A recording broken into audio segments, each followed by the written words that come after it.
ஓம் ஸ்ரீ சாய்ராம். மார்கழி 19 திருப்பாவை 19.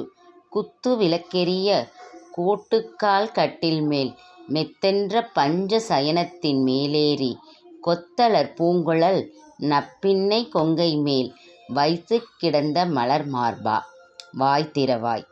மைத்தடங் கண்ணினாய் நீயுன் மணாளனை எத்தனை போதும் துயிலள ஒட்டாய்க்காண் எத்தனையேலும் பிரிவாற்ற கில்லாயால் தத்துவமென்று தகவேலோர் எம்பாவாய்.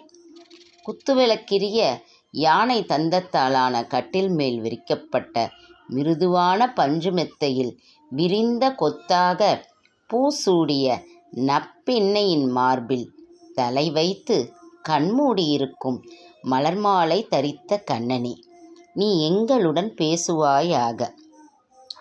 மை பேசிய கண்களை உடைய நப்பின்னையே, நீ உன் கணவனாகிய கண்ணனை எவ்வளவு நேரமானாலும் தூக்கத்திலிருந்து எழுப்புவதில்லை.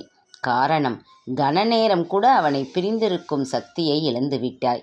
இப்படி செய்வது உன் சுபாவத்துக்கு தகுதியாகுமா? விளக்கம். பஞ்ச சயனம் என்பது அன்னத்தின் தூரிகை, இலவம்பஞ்சு, பூக்கள், கோரைப்புல், மயில் தூரிகை ஆகிய ஐவகை பொருட்களால் செய்யப்பட்ட மெத்தையில் தன் மனைவியின் மார்பின் மீது தலை வைத்து தூங்குகிறானாம் கண்ணன். எழுவானா? அவள்தான் எழ விடுவாளா? ஆனாலும் கண்ணன் ஓரக்கண்ணால் தன் பக்தைகளை பார்க்கிறானாம்.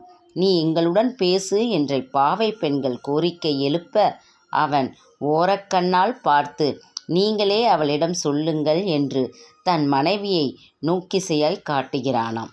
தாயே, நீயே எங்கள் கோரிக்கையை கவனிக்கவில்லையென்றால் அந்த மாயவனிடம் யார் எடுத்துச் சொல்வார்கள்? அவன் உன் மார்பில் தலை வைத்து கிடக்கும் பாக்கியத்தை பெற்றவள் நீ. எங்களுக்கு அவன் வாயால் நன்றாயிருங்கள் என்ற ஒரே ஒரு ஆசி வார்த்தை கிடைத்தால் போதும் என்கிறார்கள். ஜெய் சாய்ராம்.